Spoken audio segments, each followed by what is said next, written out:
عزیز طلباء و طالبات، ویڈیو بنانے کا سلسلہ جس طریقے سے جاری ہے، آج اسی سلسلے کی ایک کڑی ہے کہ جان پہچان کتاب سے ایک اہم چیپٹر جو اردو زبان سے متعلق سید احتشام حسین کا مضمون زبانوں کا گھر ہندوستان ہے،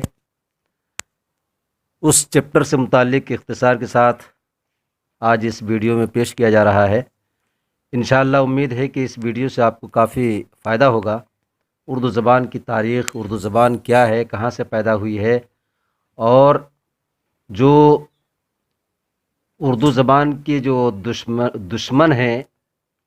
ملک کے شر پسند عناصر ہیں، جس زبان کو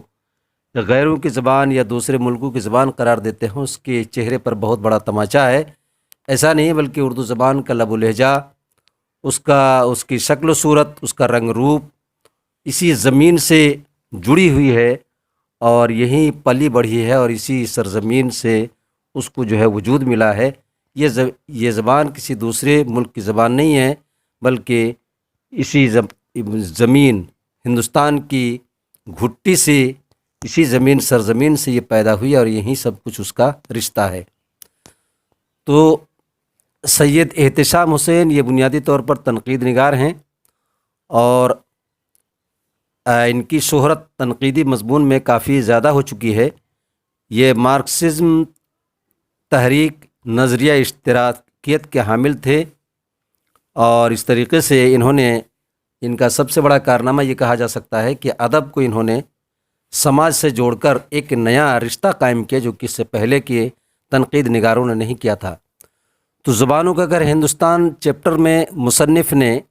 ہندوستان کے مختلف علاقے کی آب و ہوا، وہاں کے لوگوں کی زبانیں، ان کے مذاہب، ان کے کھان پان، ان کے رسم و رواج سے متعلق یہ بات بیان کیا ہے کہ یہ مختلف تہذیبی سنگم کا گھر ہے۔ یہ کہہ لیجیے کہ مشترکہ تہذیب کی علامت ہے، مشترکہ تہذیب کا سنگن ہے یہ دیش، اور یہ اس دیش کی، اس ملک کی سب سے بڑی خصوصیت ہے کہ یہاں سب کچھ الگ الگ ہونے کے باوجود وحدت کی لڑی میں سب جو ہے پروئے ہوئے ہیں، اور ایک طرح سے ان کی سوچ و فکر اس ملک کی ترقی کے لیے ایک جیسی ہے۔ یہ اس ملک کے لیے خوشائند بات ہے، اچھی بات ہے۔ یہ مصنف نے اختصار کے ساتھ یہاں کی جغرافیائی حالات کو بیان کرنے کے بعد اس زبان، اردو زبان سے متعلق کچھ تاریخی پس منظر کو بیان کیا ہے، ذکر کیا ہے، اور سب سے پہلے انہوں نے بتایا کہ 5000 سال پہلے کچھ لوگ یہاں قافلے کی شکل میں، خانہ بدوشوں کی شکل میں آ کے آباد ہوئے، اور روزی روٹی کی تلاش میں دور دراز علاقوں سے آتے رہے، اور اس طریقے سے یہاں ان کی آبادی جو ہے بڑھنے لگی، اور یہ جنگلی جانوروں کی طرح یہاں جو ہے اپنی زندگی کا گزر بسر کرتے تھے۔ پیڑ پودے، ان کی جڑیں، ان کے پھل پھول، یہ سب کھا کر ان کی زندگی بسر ہوتی تھی۔ انہی لوگوں نے ہندوستان کی تہذیب کی شروعات کی، اور ان کی جو زبان تھی، یہ تو مشترکہ بات ہے کہ دنیا کی کوئی بھی ایسی مخلوق جو کہ انسان کی شکل میں ہے، ان کی کوئی نہ کوئی زبان رہی ہے۔ تو ان کی زبان کیا تھی، ان کی کتنے قبیلے تھے، اور کہاں کہاں آباد ہیں، تو اس سلسلے میں اختصار کے ساتھ انہوں نے بتاتے ہوئے کہا ہے سید احتشام حسین نے کہ یہ آج بھی یہ لوگ بنگال، بہار، چھوٹا ناگپور، وندھیاچل کے پہاڑوں کے قریب پائے جاتے ہیں، اور ان کی زبان بالکل الگ تھی۔ ان کی اتنی پرانی قوم ہونے کے ناطے اس کا تاریخی پس منظر کا ذکر تفصیل کے ساتھ تو نہیں ملتا، لیکن انہوں نے یہ ذکر کیا ہے کہ کم سے کم 2 قبیلے آج بھی مشہور ہیں، اور وہ ہے کول اور منڈا قبیلے، جو اس طریقے کے علاقے جو اوپر ذکر کیے گئے ہیں وہاں آباد ہیں، اور اپنی بولی بولتے ہیں، جو کہ دوسرے لوگوں کی بولی سے بالکل ہی الگ ہے۔ اس کے بعد دوسری قوم آئی جس کو دراوڑ کہا گیا، تقریباً 1-1.5 سال کے بعد یہ قوم آئی۔ انہوں نے ہندوستان کی تہذیب کی آبیاری کی، ہندوستان کی تہذیب کا آغاز کیا، اور اس طریقے سے ترقی کی راہ پر چل پڑے، اور ترقی کی راہ پر چلتے ہوئے اس ملک میں انہوں نے اپنی حکومت قائم کی، اور یہ لوگ مدراس، میسور، آندھرا پردیش، کیرل وغیرہ میں آباد ہیں، آج بھی آباد ہیں۔ تمل، تیلگو یہ انہی کی زبانیں ہیں، اور اس طریقے سے زبانوں کے ساتھ ساتھ یہاں کی